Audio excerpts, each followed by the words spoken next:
प्रयास करते रहो।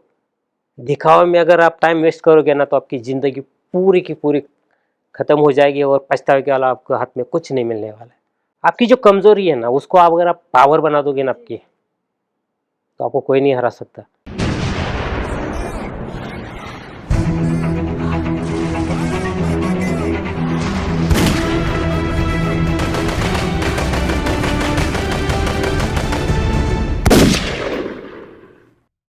नमस्कार, जय हिंद दोस्तों। मैं सुजाता फिर से एक बार हाजिर हूँ एक जाबाज सिपाही के साथ हमारे जज्बा प्रोग्राम में, और जिनका नाम है हवलदार खंडेराव अंबेकर जी।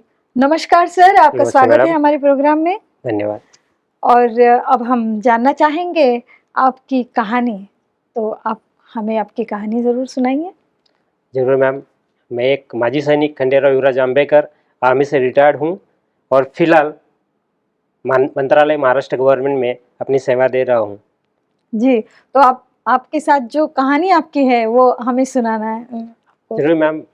मैं कोई ऐसे बड़ा आदमी तो नहीं हूँ जो कहानी बताऊँ, लेकिन मेरे साथ मैं एक नॉर्मल परिवार से हूँ, जो एक बोलते हैं भारतीय जीवन में जो नॉर्मल आदमी होता है, एक मज़दूर होता है, उस मज़दूर का लड़का हूँ।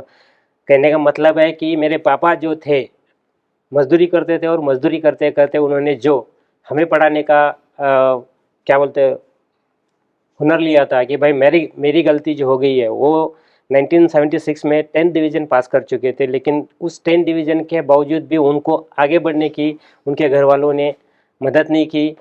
उसके बाद उन्होंने अपना घर छोड़ा और उस घर छोड़ने के पीछे एक ही उद्देश्य था कि मेरे बच्चे पढ़े लिखे और ये अच्छे समाज में बन जाए। उसके बाद उन्होंने अपना जो मूल गांव था जहां मेरी पैदाइश हुई, लातूर महाराष्ट्र, सातारा, लातूर महाराष्ट्र में है, और उस महाराष्ट्र के बाद उन्होंने लातूर छोड़ा और सतारा डिस्ट्रिक्ट में आ गए, जहाँ पढ़ाई अच्छी चलती है, जहाँ पे पढ़ा लिखा होने के बावजूद भी उस आदमी ने मजदूरी करना शुरू किया और मजदूरी करते करते उस आदमी ने अपने तीनों बच्चों को अच्छे स्कूल में डाला। उसकी इतनी औकात नहीं थी कि भाई मजदूरी करके मजदूरी करने के बावजूद भी अगर 4 पैसे इकट्ठा करके फिर आगे कुछ कर दे, नहीं। तो उसके पास इतनी ताकत कि सुबह जाता था, शाम को जो लेके आता था, उस लेके आने के बाद रात को जो मिलता था वही खाना बनता था दूसरे के लिए। दूसरे दिन उस बंदे को दूसरे दिन फिर दूसरी खोज के लिए निकलना पड़ता, दूसरे खेत में दूसरे के पास जाना पड़ता था, भाई मेरे को काम है क्या। तो ऐसी परिस्थिति में करेगा क्या बंदा। तो बचपन से ही मेरे को मेरे पापा से ऐसी ऐसी जानकारियाँ मिली कि जीवन में ये जीवन जीना है तो संघर्ष कैसे करना पड़ता है, टाइम मैनेजमेंट कैसे करना पड़ता है, हर एक चीज़ को कैसे सामना करना पड़ता है। अभी ये बातें तो अभी मेरे को याद आ रही है, लेकिन बचपन में याद नहीं रहती थी कि मेरे को ये टाइम मैनेजमेंट, आप बोलोगे कि ये संघर्ष क्या होता है, तब उस टाइम नहीं था। लेकिन उस टाइम की जो कहानी थी, जो पापा लड़ते थे, पापा जो बताते थे, वो जाने के बाद आज जब वो परिस्थिति जब मेरे ऊपर आई, जब मेरे बच्चे बने, तब मेरे को पता चला कि पापा जो बातें करते थे वो जीवन के लिए बहुत ही अच्छी बातें हैं वो। और आप इंडियन आर्मी में थे, वहाँ जो कुछ हुआ उसके बारे में भी हम आपसे सुनना चाहेंगे। डेफिनेटली मैम, जो मैं इंडियन आर्मी में जाने के लिए जब आपको पता ही है कि मैं एक मजदूर का लड़का था, तो आगे से जाके कैसे सफ़र किया होगा इंडियन आर्मी के लिए जाने के लिए। दूसरी बात कि मैं स्कूल में बहुत पढ़ाई करता था, टॉप आता था, लेकिन पापा के पास इतना पैसा नहीं था। तो मेरा दिमाग था कि विदाउट पैसे की नौकरी कौन सी मिलेगी मेरे को। एक ही थी जो आर्मी थी, कि जिसके ऊपर खर्चा करने की ज़रूरत नहीं, 10th करने के बाद सीधा क्या कर सकते हो आप, आर्मी में जा सकते हो। तो ये बात मेरे को अपने दोस्तों से या मेरे से अप क्लास थे जो जाते थे गांव से भर्ती के लिए, तो उनसे ये प्रेरणा मेरे को दिन ब दिन मिलती रही। उसके बाद मैं जब 10th पास हुआ था, पापा बहुत खुश हुए थे कि भाई चलो, आस पड़ोस वाले भी खुश हुए थे कि जाना है, तो हो गया भर्ती। लेकिन पापा ने रात को 10 बजे, मेरे को याद है कि 10 बजे मेरे को उठाया और आंगन में ले लिया। खुशी खुशी की बात है कि तू पास हो गया है, लेकिन एक चीज़ है, बोला यहाँ से आगे मैं तेरे को पढ़ा नहीं पाऊँगा। ये पढ़ा नहीं पाऊँगा इसका मतलब मेरे को पता था कि पापा भी कुछ नहीं करने वाले। मैं जब तक मेरे जान में जान है तब तक मैं तेरे को 1-2 टाइम के अलावा 1 टाइम की रोटी तो दूंगा ही दूंगा, लेकिन यहाँ से आगे की पढ़ाई का खर्चा जो करना है तेरे को, तो अपने बलबूते के ऊपर करना है। तो उस दिन दूसरे दिन मैंने अपना घर छोड़ दिया था। दूसरे दिन ही मैंने अपना घर छोड़ दिया। पापा के दिमाग में एक ही शब्द था कि तू अपना देख ले, रात को आ जा, दिन का खाना लेके जा, कोई मतलब नहीं है मेरे को, तो कहाँ जा रहा है, क्या कर रहा है, कैसे कर रहा है। तो मैडम, इसका तो आर्मी में जाने के तो शुरू से बचपन से ही मैंने तय किया था कि मैंने करना है। तो मेरे पापा के पास इतना तो पैसा नहीं कि मैं डॉक्टर इंजीनियर बन जाऊँ, नहीं था मेरे पास पापा के पास। तो मैंने एक तय किया था कि बचपन से 6-7 क्लास से मैंने शुरू किया था।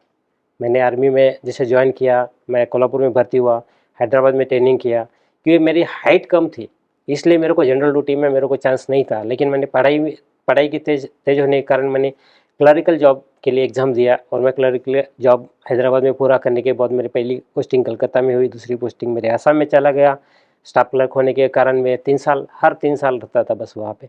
आसाम के बाद मेरे को पंजाब मिला था, पंजाब के बाद आई थिंक मैं इसमें आया था, जम्मू में गया। जम्मू के बाद अच्छी लाइफ जी रहा था, मैं बहुत खुश था, मैं बहुत बढ़िया चल रहा था। पापा खुश थे, घर वाले खुश थे, भाई बहन खुश थे। एक सेटल लाइफ हो चुकी थी। एक टर्न जो होता है ना मैम, एक लाइफ का टर्न जो बोलते हैं, वो टर्न मेरे साथ शुरू हुआ था कि जो मेरे को 10 साल पीछे लेके गया। इसी पीरियड में मेरे पापा के देहांत हो गया। छुट्टी के दौरान मेरे को ऐसे लगा कि पापा को मैं बता दूँ ये कहानी कि मैं यहाँ पे नहीं आ पाऊँगा शादी में। आऊँगा तो शादी के दिन पक्का हो जाऊँगा, हल्दी का दिन जो है बाकी आप अपना कर लो, मैं शादी के दिन पहुँच जाऊँगा। लेकिन पापा के दिल को एक हर्ट कर गया और पापा उसी मंडप में उन्होंने क्या किया, उनका देहांत हो गया। ये चीज़ मेरे को नहीं पता थी। उसके बाद आया वापस मैं वहाँ पे आने के बाद भी पापा ने जिस लड़की से शादी मेरी तय की थी, वो लड़की ऐसी थी मैम कि आप मानोगे नहीं कि मेरे पापा ने एक चीज़ बोली थी, बड़े बड़े घर के रिश्ते आ जाएंगे तेरे को, आज तू कमाने के लिए शुरू हो चुका है। मैंने तेरे को बचपन में बोला था कि जब तेरे खुद का पेट संभल के 4 पेट संभालने की तेरे पास ताकत हो जाएगी, तेरे लिए अप्सरा भी ऊपर से नीचे आ जाएगी। लेकिन उसी टाइम पापा ने जो लड़की तय की थी मेरे लिए, तो उन्होंने एक चीज़ बोली थी मेरे को, बेटा देख, बिना माँ बाप की लड़की है, दूसरे के घर में पड़ी बड़ी है, तो उसको करके ले लेगा तो वो भी अच्छी तरह साथ देगी। लेकिन पापा चले गए। पापा का पूरा बोझ जितना भी था मेरे कंधे पे आ गया था। एज थी 24 साल। 24 साल के बाद मैंने क्या करना है, मम्मी को संभालना है, भाई को संभालना है, कुछ नहीं था मैडम मेरे पास। क्योंकि जितना भी था पापा के हाथ में था, जो भी करता था पापा करते थे, मैं उधर से डायरेक्शन देता था या पापा से डिस्कस करके। लेकिन पापा जाने के बाद जो बोलते हैं ना, आकाश मेरे सर के ऊपर गिरा था, वो आकाश कभी मैं पूरी को कमी नहीं हो सकती मेरे से। उसके बाद मेरे पास जो भी हुआ मेरे साथ, वो आगे मैं बताना चाहूँगा। जी। जैसे मैंने शादी किया, पापा जाने के बाद 13 दिन के अंदर मैंने शादी कर लिया। उस जो नववधू थी, उस नववधू को मैंने अपने मम्मी के पास छोड़ा, क्योंकि मम्मी की हालत इतनी बुरी थी कि भाई छोटा था, सिस्टर की तुरंत शादी हो चुकी थी, अभी करेगी क्या। तो मैं इनको, उस मिसेस को समझा के मैंने उसको बोला तू आगे कर ले। यहाँ से मैं जम्मू में पोस्टिंग थी, मैं वहाँ जम्मू में चला गया। जम्मू के बाद वहाँ पे जो ऑपरेशन चलते हैं, जैसे आपने बोला है कि कारगिल हुआ, उसके बाद छोटे मोटे कुछ चलते रहे, वहाँ पे ऑपरेशन चलते रहे। तो 2011 में कुछ राजपूत रेजिमेंट के साथ रात के इस टाइम में राजपूत रेजिमेंट के 3 जवान के सर काट के लेके गए थे। ये कहानी अगर सभी को याद होगी तो पक्का उस 2011 की बात आप देख लेना, 4 रेजिमेंट की। तो उसमें जिस टेक्निकल यूनिट में मैं था, तो वो ऑपरेशन चलता रहा। उस ऑपरेशन के दौरान बाकी जवान तो अंदर बाहर काम कर रहे थे, लेकिन मैं एक ऐसे व्यक्ति था जो ऑप्स रूम में, जो भी ऑपरेशन रूम थी, उस ऑपरेशन रूम में ऑफिसरों को सपोर्ट कर रहा था, कंप्यूटर पे काम करता जा रहा था। कंप्यूटर में काम करते करते करते मेरे को नहीं पता चला था कि उस सिचुएशन में -डिग्री इसमें मैंने काम कैसे करना है। हर एक को हिदायत दी जाती थी कि भाई दिन में एक बार या दो सोते समय गर्म पानी से अपने मुँह हाथ धोने, गर्म करना है, खुद के शरीर को गर्म रखना है। लेकिन वो चीज़ मेरे उस ऑपरेशन के दौरान मेरे से नहीं हुई। सुबह जब वो ऑपरेशन रात को चला था, दूसरा दिन गया, दूसरी सुबह आ गई। उस सुबह के दौरान मेरे को जब सुबह 10:30 बजे कुछ महसूस हुआ कि मेरे को गर्मी नज़र हो रही है और मेरे पसीने मेरे को निकल रहा है, तो मेरे जितने भी सीनियर थे, तो मैंने उनसे कुछ रिक्वेस्ट किया, सर कल से रात से मैं उधर घर पे नहीं, रूम पे नहीं गया हूँ और मेरा ऐसे बुखार और थोड़ा सा अनबैलेंस हो रहा है शरीर। तो उन्होंने मेरे को छोड़ा, मैं मेडिकल ट्रीटमेंट के पास गया, वहाँ से मैंने कुछ दवाई ली और जाके मैं सो गया था।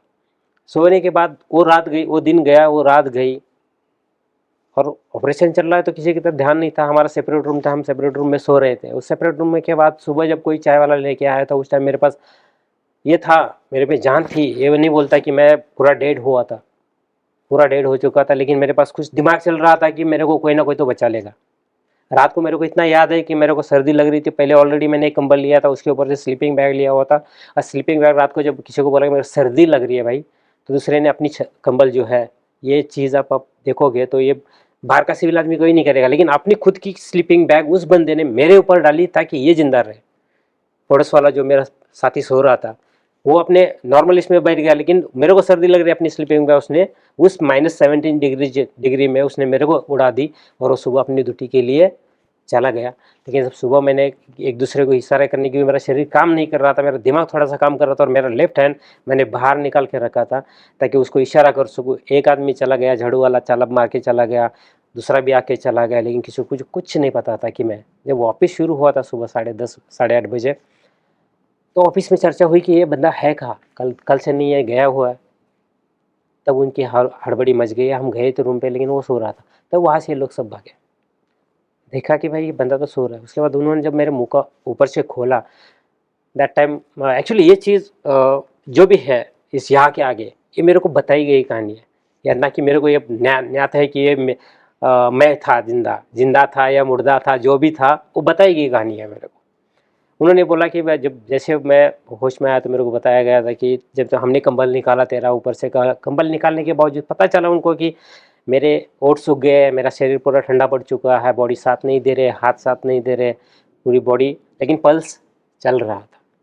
जब नर्स मेडिकल स्टाफ आया उन्होंने चेक किया तो पल्स चल रहा है। बोला, उन्होंने नियरेस्ट मेडिकल ट्रीटमेंट के पास लेके गए तो उन्होंने बोला कि यहाँ पे इसकी ट्रीटमेंट नहीं हो सकती, क्योंकि यहाँ पे जितना फर्स्ट एड दे सकते इसको दे देंगे, लेकिन इसको कम से कम श्रीनगर 92 बेस्ट हॉस्पिटल में पहुँचाने की ज़रूरत है।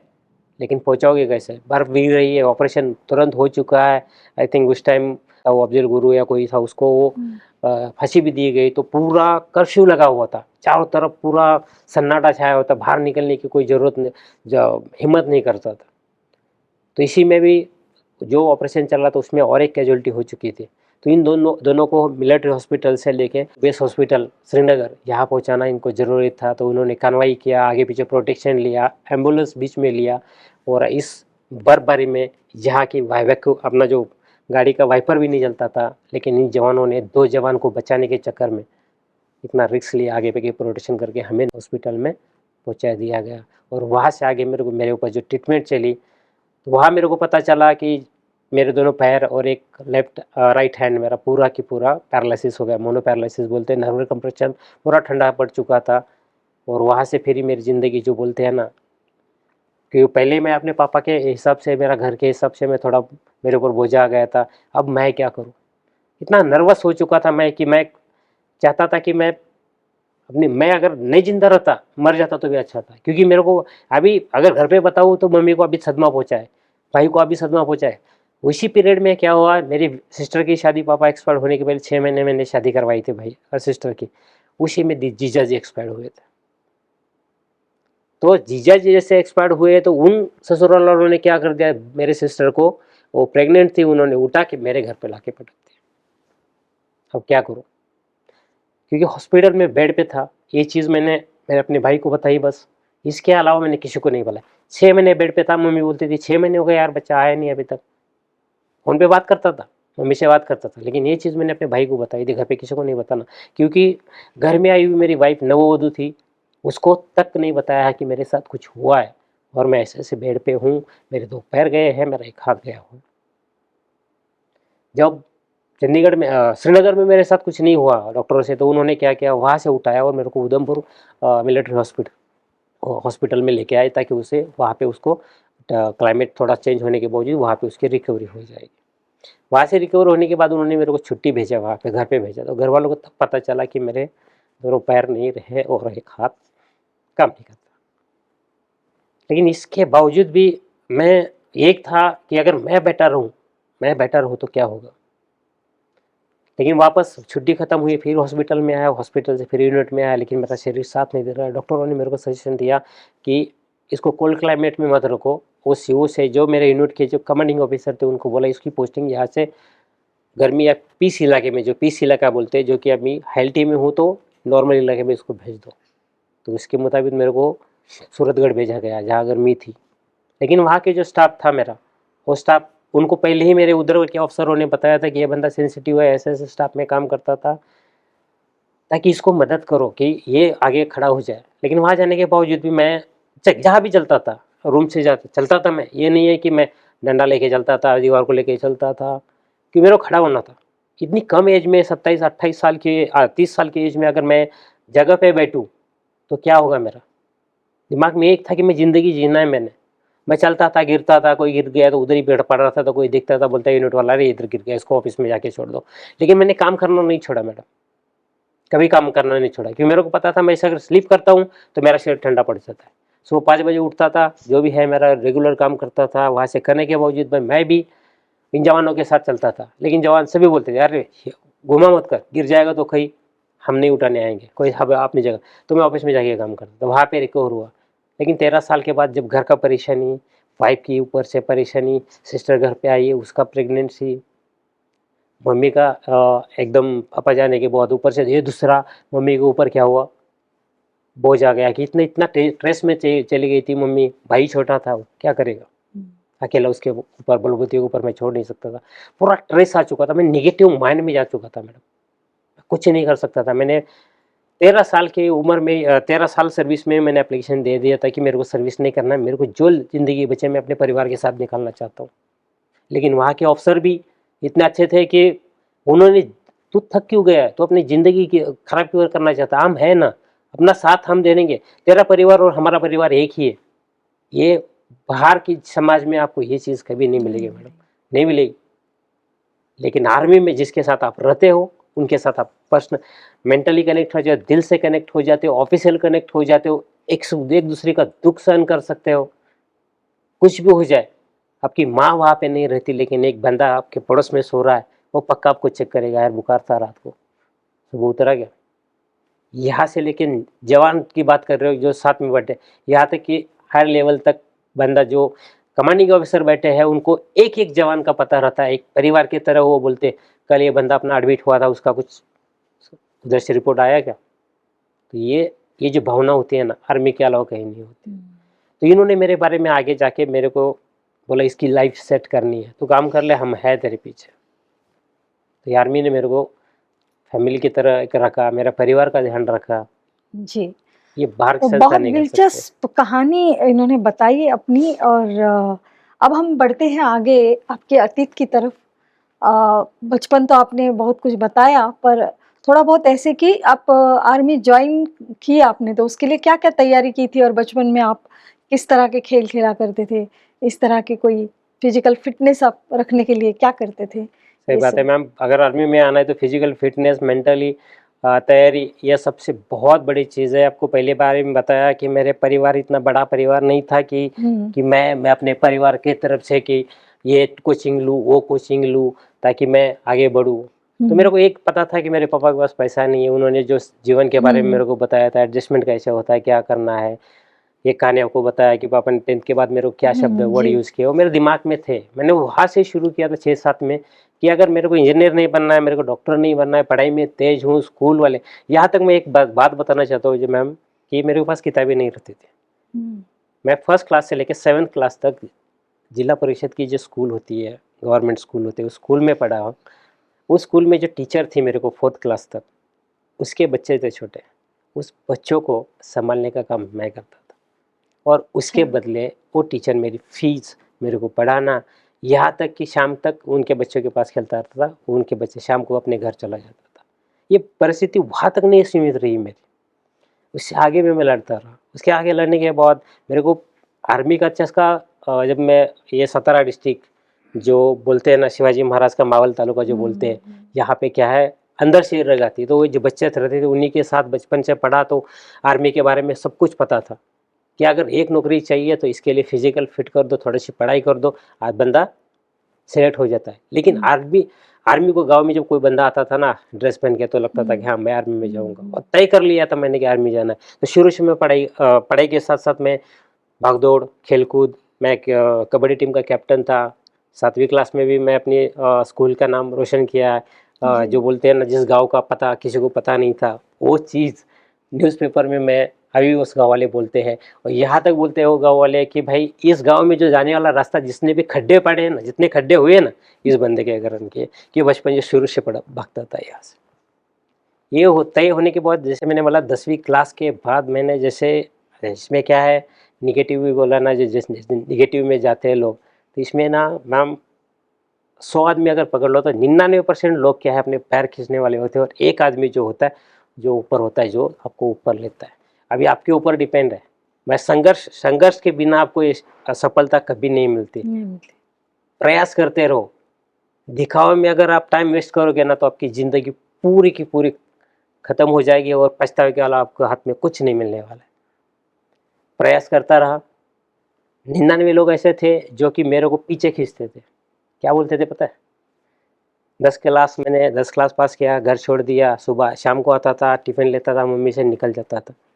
अभी टिफ़िन लेता था मैं किस लिए लेता था? सुबह 5 बजे उठता था, रनिंग करता था। रनिंग करने के बावजूद मैं 7 बजे गाड़ी पकड़ता था, जाके मैं टाइपिंग क्लास कंप्यूटर क्लास करता था।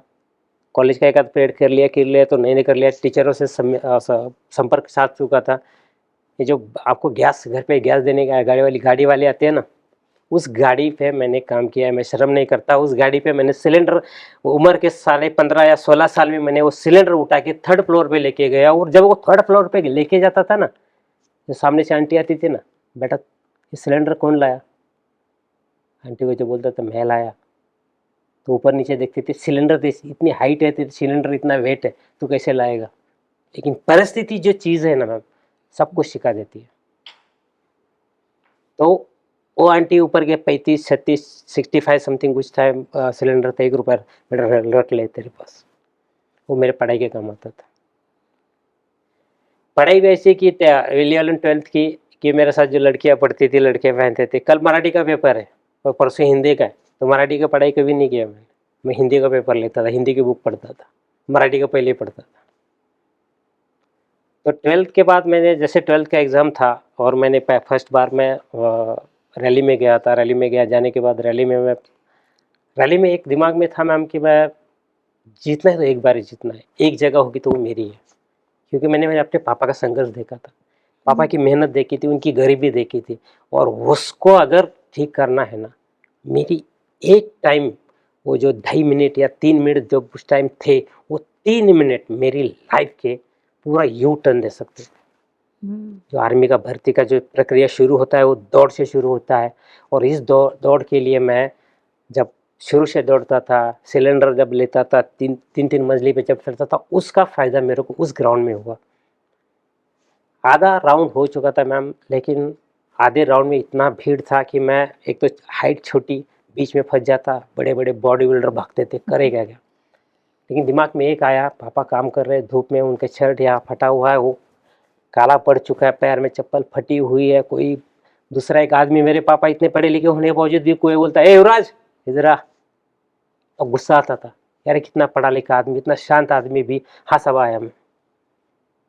तब वो याद आया, और हाफ राउंड होने, 1.5 राउंड होने के बावजूद जो मैंने पिकअप लिया था ना मैम, जो पिकअप लिया था, मेरे को अभी भी याद है। मेरे को ये नहीं पता चल रहा था कि गाड़ियाँ कैसे वापस जा रही है। जब हम रोड से देखते तब गाड़ी धप धप धप, वैसे मैंने वो राउंड पूरा किया, और जब पता चला कि मैं टॉपर हूँ, फर्स्ट में आ चुका हूँ, तो इसलिए परिस्थिति के लिए मैं एक चाहता हूँ कि मैं जो भी है जवान को ये बताना चाहता हूँ, जो नौजवान है, आपकी जो कमजोरी है ना, उसको आप अगर आप पावर बना दोगे ना आपकी, तो आपको कोई नहीं हरा सकता। और आपका आत्मविश्वास है ना, ये सबसे बड़ी दैवी शक्ति है। आपका आत्मविश्वास है, आप 7वें मंजिल में खड़े हो और वहां से आपके दिल में आया कि मैं ऊपर से कूद भी जाऊंगा तो नीचे खड़ा हो जाऊंगा, तो पक्का आप बोलते हो कि आप नीचे आके खड़े हो जाओगे। बहुत बढ़िया बात आपने बताई, और इससे कुछ लाइन याद आती है कि हालात कैसे भी हो मैं झुकूंगा नहीं, हालात कैसे भी हो मैं झुकूंगा नहीं, भारतीय फौज का जवान हूँ मैं कभी रुकूंगा नहीं। ऐसा एक सोच आपके बारे में लग रही है मुझे देख के। और अब मैं ये चाहूँगी कि आप हमारे युवाओं को एक कुछ आपकी गाइडेंस दे कि वो किस तरह से आर्मी के लिए तैयारी करें। अब जैसे मैं QMTI में आया, अभी जैसे बड़ा बनता गया, जैसे मैं अचीवमेंट करता गया, पढ़ाई करता गया, तो इसमें एक चीज़ याद आई इस पढ़ाई में, या बोलते हैं ना कि विदाउट पढ़ाई के कुछ नहीं कर सकते हो। पढ़ाई करो, सबसे बड़ी तो पढ़ाई चीज़ है। पहले पढ़ाई करो, अपने जितनी जहाँ तक हो सके पढ़ाई करो। उसके बाद अपना जो गोल है, जो आपका गोल है, उसको पहले तय करो कि मैंने करना क्या है। जैसे मैंने 6-7 में तय कर लिया था कि फौज में जाना है। आपका गोल है, आपका गोल आपको अचीव करना है। आपको गोल करने के लिए आपको संघर्ष करना है, संघर्ष करने के साथ साथ फैशन करनी है, और उसको अचीव करने के लिए आपको जितना आप टाइम दे सकते हो उतना करो। नहीं तो यहाँ तक देखे मैंने कि ऐड आ गई, आज ऐड चुकी है, तो मैंने तैयारी करनी है, मत करो ऐसे, कुछ नहीं मिलने वाला आपको। बहुत बढ़िया बात बताई आपने। और अब आपको मैं एक बात पूछना चाहूँगी कि आपने बहुत कुछ किया, बहुत संघर्ष किया, अपने आप को स्थापित किया, और अब आगे लाइफ में क्या गोल है आपके, अपने बारे में या? हाँ, अभी भी याद है कि जैसे मैंने बोला मैं सिलेंडर उठाता था, रात की 7 बजे जी। गाड़ी आता था। हाँ हाँ। तो 17 स्टैंड पे एक चंदू वड़ा पाव वाला है, हम्म। चाहे वो अगर सुने तो उसको भी याद आ जाए। हम्म। वहाँ 1.5 रुपए में एक वड़ा पाव मिलता है, 1 रुपए की चाय मिलती थी। हम्म। दिन भर मेरे को ज़्यादा से ज़्यादा वो सिलेंडर से बेचने के बाद 600 रुपये 650 रुपये मंथली मिलते थे, लेकिन दिन में 4 5 6 7 8 रुपये मेरे पास जमा हो जाते थे, लेकिन बस भाड़ा 3 रुपये था। तो 1 रुपये का वड़ा पाव खाने के लिए मैं हिचकिचाता था, यार मैं वड़ा पाव चाय पी लूँ, आधे घंटे का रास्ता जाके घर खाना खा सकता हूँ, लेकिन मैं वहाँ वड़ा पाव नहीं खाता था।